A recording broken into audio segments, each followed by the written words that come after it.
কিরকম সাড়া পেলেন? ভয়ঙ্কর সাড়া, ভয়ঙ্কর। তৃণমূল কংগ্রেস কাঁপবে কাল থেকে এই খবর পেলে। তাদের তো চরেরা ছিল, আমরা তো জানি তাদের চরেরা ছিল, ওদের স্পেশাল ব্রাঞ্চ ছিল, তাদের কাছ থেকে খবর পাবে আর দেখবেন এরা কাঁপছে, ভয়তে থরথর করে কাঁপবে। মহিলারা অনেকে আর্জি জানিয়েছেন। শুধু আর্জি নয়, মহিলারা তাদের সমস্যার কথা সরাসরি বলেছেন। আমি তাদের কাছে মাইক নিয়ে গিয়েছিলাম, যারা উপস্থিত ছিলেন তারা সবাই শুনেছেন যে 500 টাকা 1000 টাকা আমরা চাই না, আমাদের অধিকারটা আমাদেরকে দিন। জল নেই, স্বাস্থ্য নেই, রাস্তা নেই, শিক্ষা নেই। মহিলারা বলছেন তো পরিষ্কার, আমি তো বলিনি, তাদেরকে জিজ্ঞেস করেছি, তারা বলেছেন। এই হচ্ছে অবস্থা। আমাদের দাবি বলতে আমরা চাইছি আমাদের বিচারপতি যিনি আছেন ইনি তো খুবই একজন শান্তপ্রিয় মানুষ। আমরা চাইছি উনি যেহেতু একজন শিক্ষিত মানুষ, শিক্ষার হার বাড়বে, সেই সঙ্গে আমাদের কর্মসংস্থান থাকবে, রাস্তাঘাটিগুলো ঠিক হবে, ঘরে ঘরে জল পৌঁছে যাবে এবং সমস্ত মানুষ কোনো ভয় ভীতি না নিয়ে তারা তাদের অধিকার নিয়ে বেরোবে। আমরা সেই জন্য সেই রকম একজন চোরের কাছ থেকে বেরিয়ে এসে একজন বিচারপতির হাত ধরেছি। মমতা বন্দ্যোপাধ্যায় যে বারবার আপনাদের পাশে আছেন বা বিভিন্ন সুবিধা দিয়েছেন বলে দাবি করেন,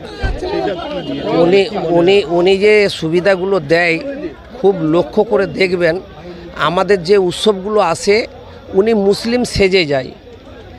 আমরা যে কোনো একটা সিনেমা দেখলে দেখি যে নায়কের দেখে আমরা তালি বাজাই, কিন্তু খলনায়কের দেখে আমরা খুব দুঃখ পাই।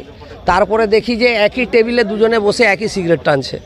তো ঠিক সেইভাবে এই যে মমতা ব্যানার্জি বলুন আর এনার ভাইপো বলুন, এনারা এখানকার একবারে নায়ক আর খলনায়ক দুটোই একসঙ্গে।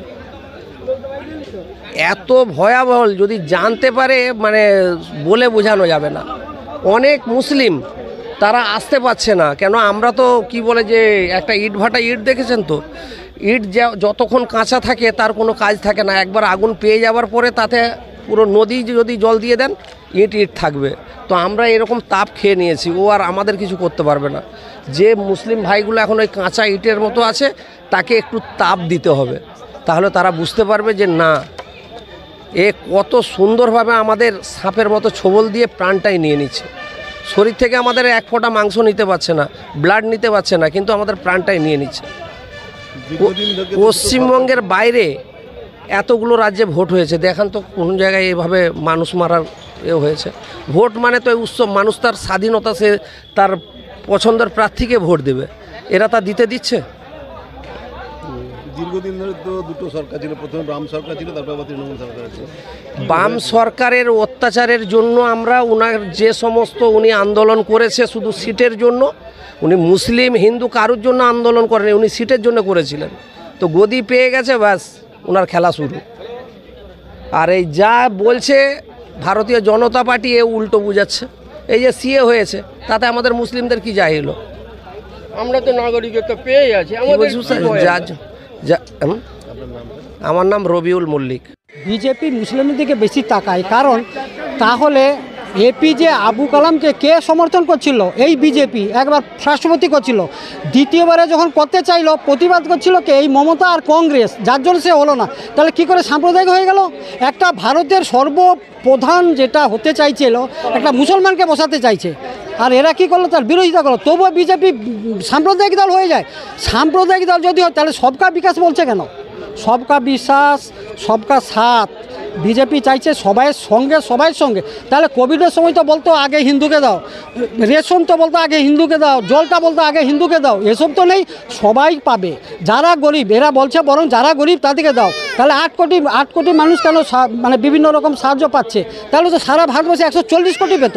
সে গরিবদের দিকে চায় এবং কোনো জাতপাত না, এটা ঠিক, গরিবকে চায়, জাতপাত কিছু। আমার নাম শেখ মোহাম্মদ হাসিন, হলদিয়া বিধানসভার শেখ মুস্তাফা বলছি। আমি আজকে বিজেপিতে জয়েন্ট হয়েছি।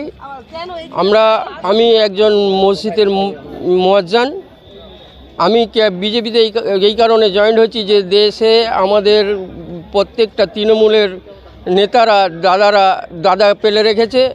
সেই দাদাগুলোকে দিয়ে গরিব মানুষদের, যারা অন্যান্য দল করে, তাদের খুঁজে অত্যাচার করে এবং তাদেরকে তুলে নিয়ে গিয়ে প্রশাসনিক পাওয়ার নিয়ে, এমএলএর পাওয়ার নিয়ে তাদেরকে মিথ্যা কেসে হ্যারাসমেন্ট করে তার গরিব মানুষগুলোর ঘর দর কাঁদিয়ে ছেড়ে দেয়, তাদেরকে আরও ভিখারি বানিয়ে দেয়।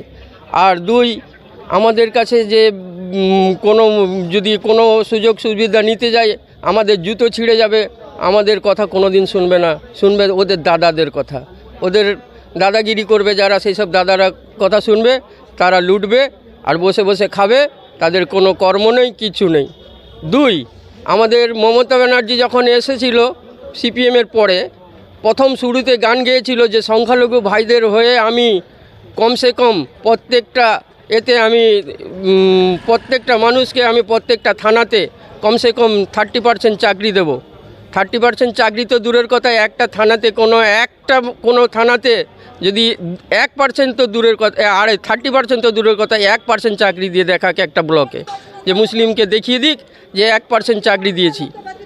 চাকরি দেওয়ার নাম করে সিএর ভয় দেখিয়ে, ধর্মের ভয় দেখিয়ে বিজেপির থেকে আমাদেরকে দূরে সরিয়ে রেখেছে। মানুষ এখন বুঝতে শিখেছে, এখন বিজেপি যে ভালো দল, আমাদের উন্নয়নের দল, সেই হিসেবে বহু সংখ্যালঘুর মানুষরা বুঝে গেছে, আর তৃণমূলের ভাওতায় পড়বে না। আর আমিও মুয়াজ্জান, আমিও বলছি আজকে, আমিও নিজেই আমি অন্য দল করতাম বলে, অন্য দল বলতে গেলে আমি আইএসএফ করতাম, সেই হিসেবে আমি মসজিদের মুয়াজ্জান আমাকেও কেসে ঢুকিয়ে দিয়েছে। আপনার নাম? আমার নাম শেখ মুস্তাফা। আপনারা লক্ষ্মীর ভান্ডার পান? হ্যাঁ, লক্ষ্মীর ভাণ্ডার পাই। তাহলে কেন বিজেপির মিটিংয়ে এসেছেন? মানে কি কারণটা কি? কিছু কারণ নেই, যে আমাদের ধরো একটা পয়সা লক্ষ্মী ভাণ্ডার না নিয়ে একটা কিছু কাই দিলে, বা ধরে এই যে জিনিসপত্রের দাম বেড়েছে, তাই এটা একটু কম হলে ভালো হয়। টাকাটা চান না, টাকার বদলে অন্য কিছু হলে ভালো হয়। 500 টাকা। এই যে রাজ্য সরকার চলছে, এরা যে সব সুযোগ সুবিধা দিচ্ছে, সেগুলো ঠিক না? চাকরি ফাকরি একটু পেলে ভালো হয়, একটু ধরো জিনিসপত্রের দাম কমলে ভালো হয়।